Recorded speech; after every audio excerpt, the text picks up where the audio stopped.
Welcome to Spotlight. I'm Christy Van Arragon.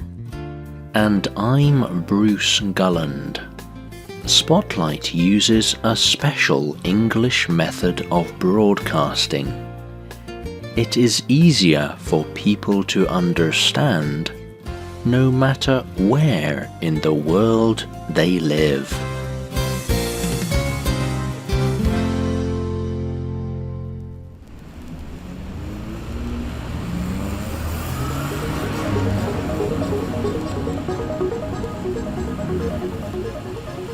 A busy city street.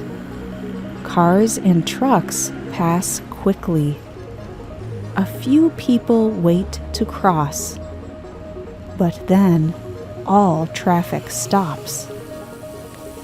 Suddenly, hundreds of people riding two-wheeled bicycles fill the street. They are all riding together. After many minutes, the bicycles have all passed by. The traffic starts again. What just happened? This was a critical mass. A critical mass is any large group of people riding bicycles together for one purpose. In China, the idea of a critical mass started for safety. Bicycle riders would stop at street crossings. They would wait until more bicycle riders stopped too.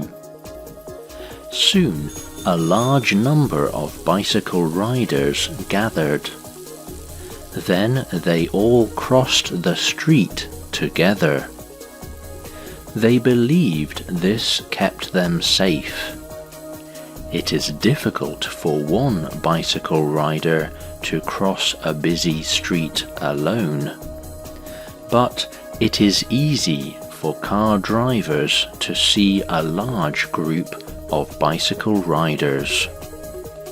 Today, there are critical mass bicycle rides all over the world. Sometimes they are a kind of protest, but sometimes they are just to show the importance of bicycles. Bicycles are important for transportation around the world. But how did they become so important? Today's spotlight is on the history of the bicycle.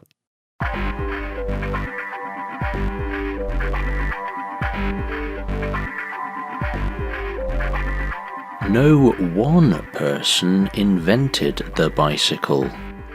Instead, many people worked together over time. Experts say that the first plans came from Leonardo da Vinci.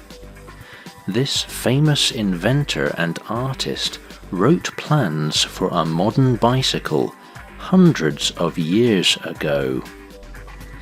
But inventors did not create the first working bicycle until the early 1800s.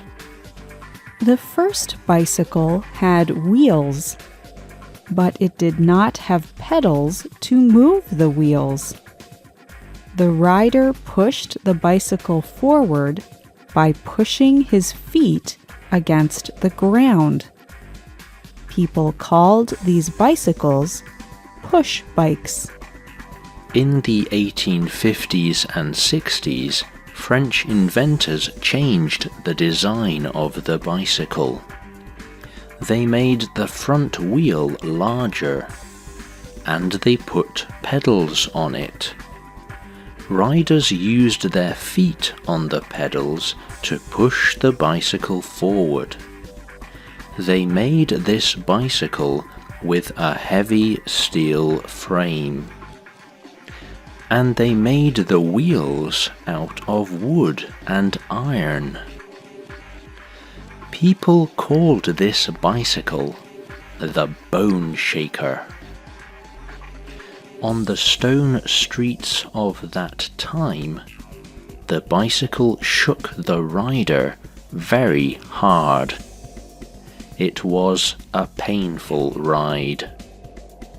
Over the next 10 years, inventors changed the design of the bicycle even more.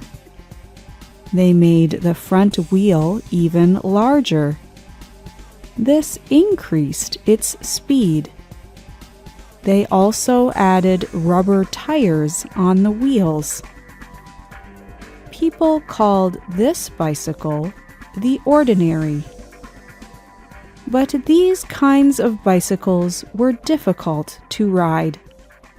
They were difficult to push forward. And it was difficult to change directions while riding.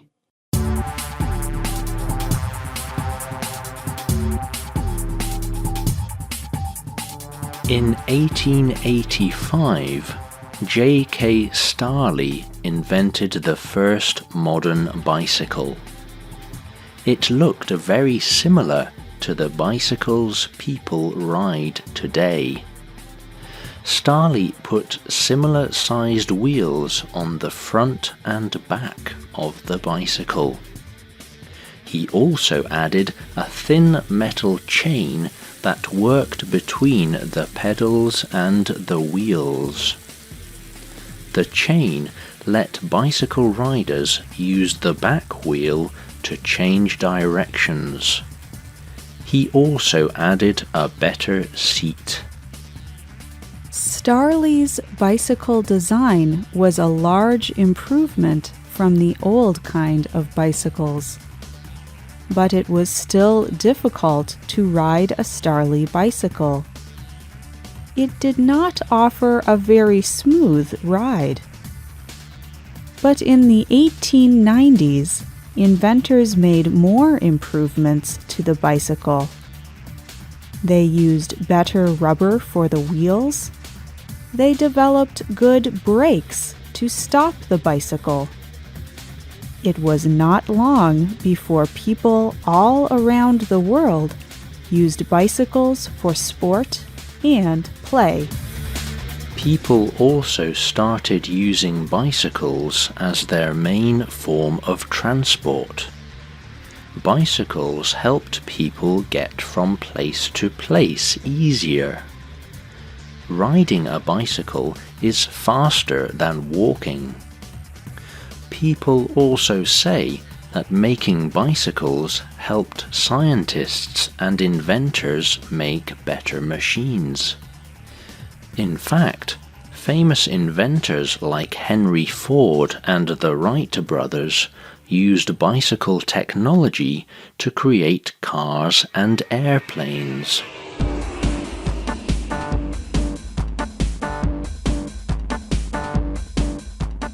Bicycles also had large effects on societies around the world. For example, the bicycle changed life for women in many ways. Before bicycles were invented, in Western countries, women usually wore large, close-fitting dresses.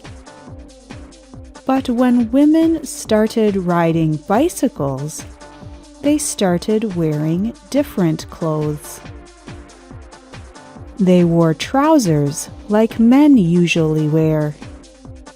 They also stopped wearing such close-fitting shirts or tops.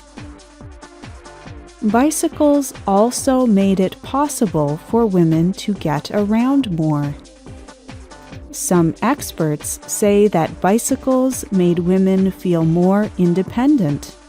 They made more women desire and demand freedom and respect. Bicycles also changed the lives of people in cities.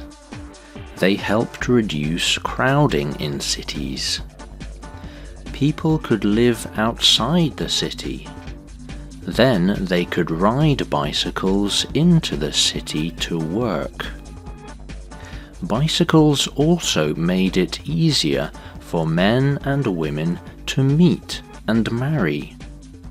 It expanded families, because men and women could meet people who lived outside their small towns.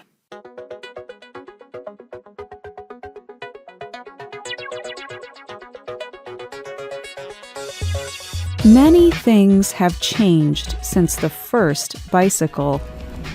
More people use cars, buses, and trucks for transport now.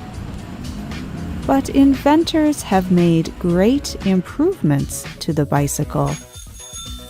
Today's bicycles are easy to ride. They are much more comfortable, and they can go very fast. Bicycles continue to be a popular form of transportation in many parts of the world.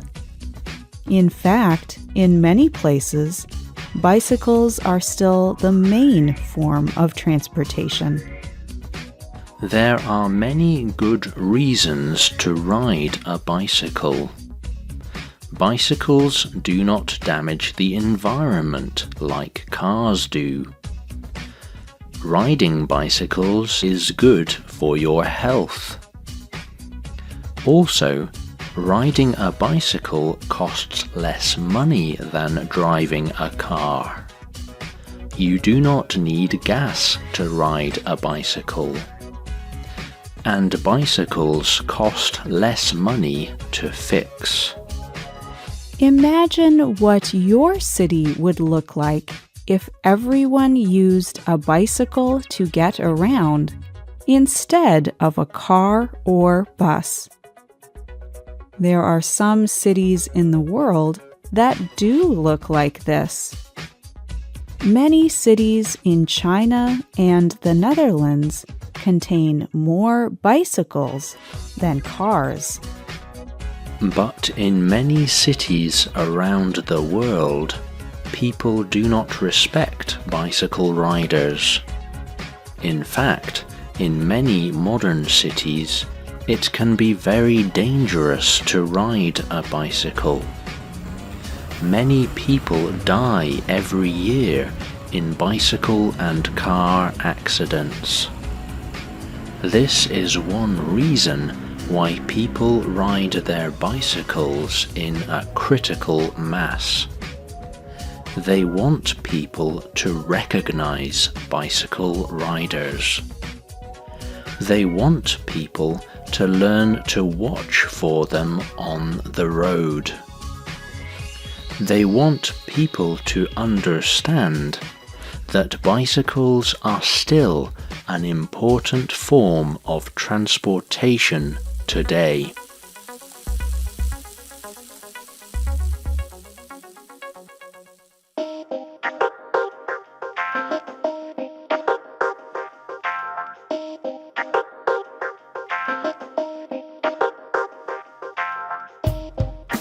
The writer of this program was Sarah DeCoster.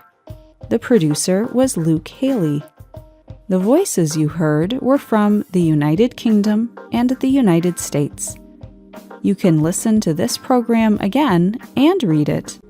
This program is called History of the Bicycle.